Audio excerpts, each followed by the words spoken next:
Okay, our top story this morning, political rivals. President Biden and former President Donald Trump, they faced off for 90 minutes in their first presidential debate ahead of the November election. Yeah, they clashed over their records, the economy, abortion, immigration, wars in Ukraine and Gaza, and the January 6th Capitol riot.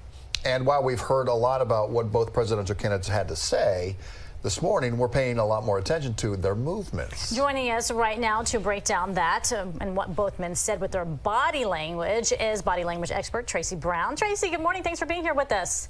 Good morning. Good morning. Okay, so we got to watch a little bit last night, right? And I think what was most astonishing to a lot of folks was President Biden, his body language, because for a lot of it, we didn't even know what was going on because we weren't even sure what he was thinking or saying. There was a lot to see with Biden, and he didn't bring in a strong performance. And a lot of people are thinking, was he completely checked out? What was the deal? Here's the thing: is that our brain picks up these little bitty things and adds them up into meaning. And what I want to do is break it down a little bit, so we know why we think what we thought. Basically, he had defocused eyes for much of his time when he was not speaking, right? And slack face, and he had a slightly open mouth, which gave him the look of someone not checked in, right? Really? Not paying attention, yeah. And he also showed, when Trump was speaking, almost a consistent show of worry on his face, and we saw that from his eyebrows being up in the middle, and that gives us that constant worried look. Now, he did something else for the majority of the time until he got really focused on some of the things that he's proud of and some of the things that he believes in more. And that is, his eyes were open different amounts. And what happens is we see that as, receivers of his communication, because we're always communicating, as someone who's incongruent, right? When the right side of the face is doing something different from the left.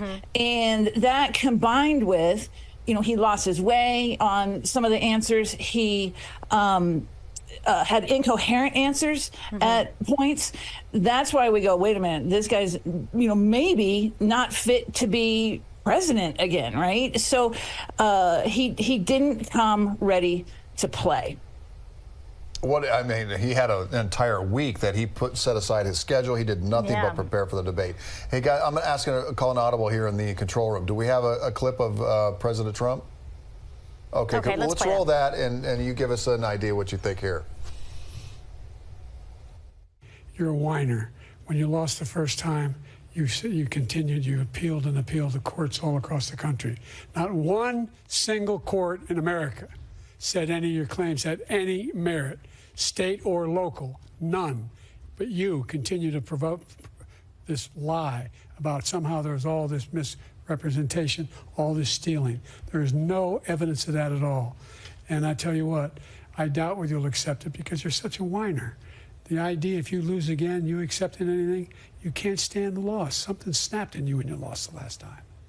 All right. Now, our apologies there. That was we wanted to talk about President Trump and what he was saying, but go ahead, decipher both of those if you can. Well, with this was one of the times. This was towards the end of the debate where Biden had perked up a little bit, and you can see his face is more congruent. He actually believes this. He's looking Trump's way. Biden did not play to the camera. Trump did a much better job than we've ever seen from him playing to the camera because there wasn't an audience there. Now, with Trump, whenever he gets deceptive, he has some patterns that have held constant through the years that we've seen him on a political stage.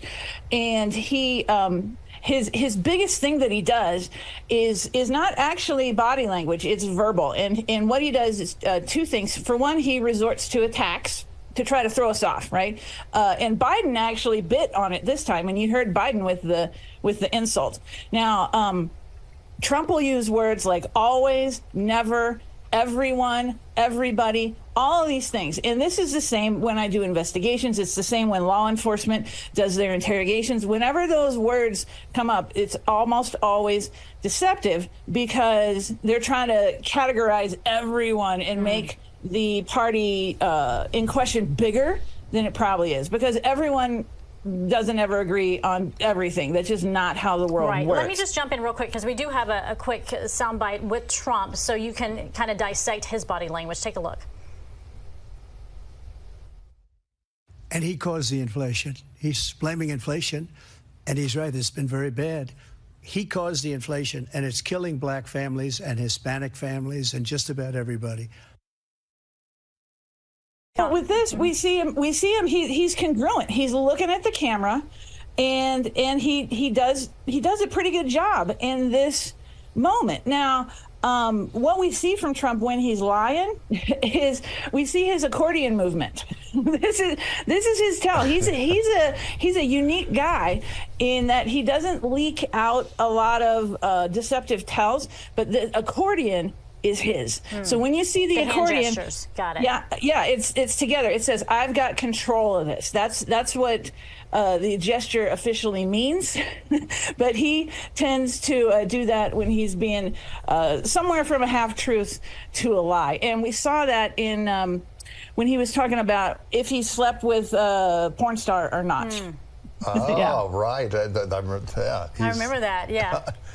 He did use the hand movements. That's interesting. Yeah, it's real interesting. Oh, this is great stuff. We could talk to you all morning about this and the different things that you picked up on. All right. Thanks so much for being with us this morning. We do appreciate it. Thanks for having me.